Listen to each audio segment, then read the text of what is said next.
Bismillahirrahmanirrahim. Assalamualaikum warahmatullahi wabarakatuh. Alhamdulillah, wassalatu wassalamu ala rasulillah wa ala alihi wa sahbihi wa man walah. Wala hawla wala quwata illa billahi amma ba'd.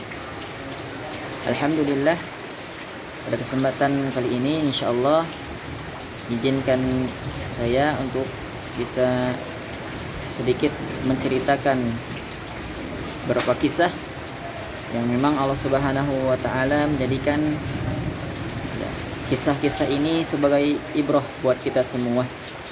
Ya, begitu banyak kisah-kisah yang menjadi motivasi bagi kita semua sebagai umat Islam.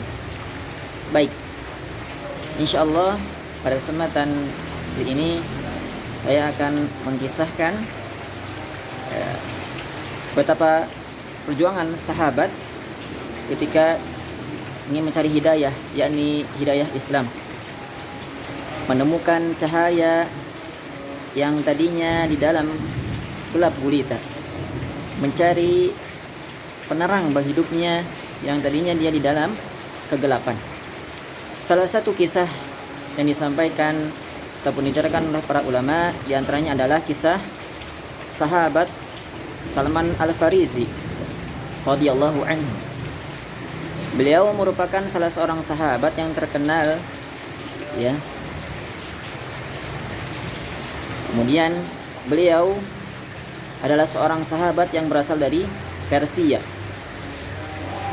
Ya, negeri yang jauh di sana, negeri yang jaraknya jauh dengan kota Madinah ataupun kota Mekah, yang memang pusat Islam di situ. Seorang Salman Al-Farisi merupakan seorang yang beragama Majusi, karena memang di Persia pada waktu itu mayoritas penduduknya adalah beragama Majusi. Kemudian suatu ketika Salman Al-Farisi ini dia mampir ataupun menemui ke salah satu agama Nasrani, ke salah satu tokoh yang memang dia beragama Nasrani. Dia menyampaikan beberapa hal, berdiskusi dan sebagainya terkait agamanya dan agama Nasrani. Apa perbedaan agama mereka? Karena apa yang dibawa di dalam jiwanya, itu pertanyaan-pertanyaan yang memang sudah disiapkan untuk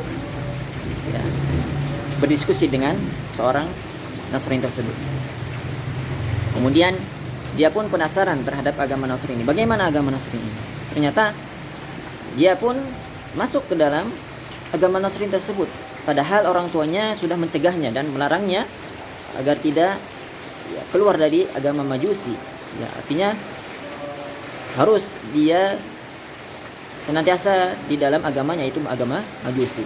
Akan tetapi Salman Al-Farisi radhiyallahu anhu, beliau penasaran dan akhirnya dia masuk ke agama Nasrani. Kemudian singkat cerita, terus berjalan, beliau pun merasa penasaran terlagi, penasaran dan memiliki pertanyaan-pertanyaan. Apa bedanya agama Nasrani dengan agama Yahudi yang ada di sana?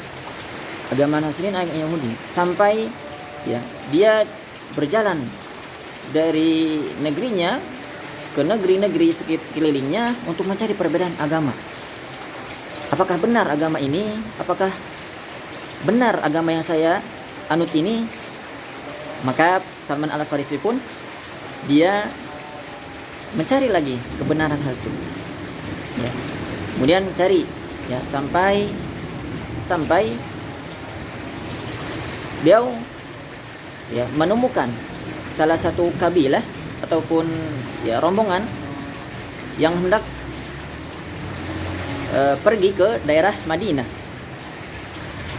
Beliau berkeliling, setelah berkeliling keluar dari negerinya, dari Persia berkeliling untuk mencari agama yang benar. Akhirnya dia menemukan rombongan yang memang bertujuan untuk ke Madinah. Tadinya Salman Al-Farisi dia hendak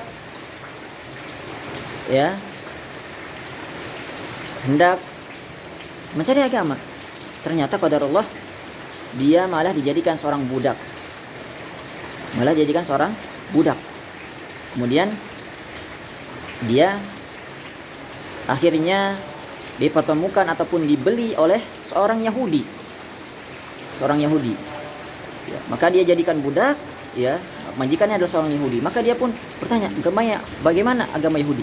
Ternyata agama Yahudi seperti ini dijelaskan. Maka dia pun masuk ke agama Yahudi. Kemudian setelah itu seorang tuannya ini, ya, dia mengasih tahu bahwasanya di bumi Madinah ini, ya, di kota Madinah ini ada seorang nabi akhir zaman. Nabi akhir zaman yang akan membawa kebenaran. Kemudian Salman Al-Farisi pun penasaran. Bagaimana sih orangnya? Bagaimana? Maka dia pun diberi tahu oleh majikannya seorang Yahudi ini untuk menemui, ya, seseorang yang bernama Muhammad sallallahu alaihi wasallam ketika di Madinah. Maka dia pun berjalan menemui, bertanya dan sebagainya, akhirnya menemukan Nabi Muhammad sallallahu alaihi wasallam. Sebelum itu seorang Yahudi itu dia dan paham, ya, bahwasanya seorang nabi ini memiliki tanda-tanda dan ciri-cirinya. Apa tanda-tandanya, ciri-cirinya? Di antaranya adalah ketika dia diberi sedekah, maka dia akan menolaknya, tidak menerima. Kemudian apabila dia diberi hadiah, maka dia akan menerimanya. Kemudian ciri yang ketiga adalah dia memiliki tanda di punggungnya, tanda kenabian. Akhirnya Salman Al-Farisi pun, ya, melakukan hal tersebut dengan tiga ciri-ciri tadi yang sudah disebutkan oleh orang Yahudi tersebut. Maka dia pun meyakini bahwasanya benar ini adalah nabi akhir zaman yang akan membawa kebenaran dan membawa kebahagiaan. Ternyata dia pun bertanya kepada Nabi Muhammad SAW, agama apa yang membawa, bagaimana agama tersebut. Maka dijelaskan oleh Nabi SAW, dan Salman Al-Farisi pun masuk ke dalam Islam dengan penuh kebahagiaan. Ikhwah sekalian dirahmati Allah Subhanahu wa taala, sekian cerita singkat perjalanan seorang sahabat Salman Al-Farisi menemukan hidayah Islam, menemukan cahaya Islam. Kemudian, ya, adapun hikmah yang kita bisa ambil daripada kisah yang tadi kita sudah sampaikan adalah, diantaranya adalah yang namanya hidayah itu perlu dicari, ya, dan perlu usaha. Jadi hidayah itu bukan hanya sekedar kita tunggu, akan tetapi hidayah perlu dicari, perlu diusahakan. Kemudian ketika kita ingin melakukan suatu kebaikan ataupun mencari kebenaran, maka kita pasti akan menemukan yang namanya kesulitan. Maka kesulitan itu menjadikan kita sebagai penyemangat, bukan malah sebaliknya. Kesulitan itu malah menjadikan kita kendor ataupun patah arah. Akan tetapi dengan adanya kesulitan, maka itu sebagai tantangan bagi kita untuk mencapai tujuan kita, yakni tadi mencari kebenaran. Nah, itu di antaranya hikmah yang bisa kita ambil. Wallahu a'lam bishawab. Ya, syukron ala ihtimamikum. Assalamualaikum warahmatullahi wabarakatuh.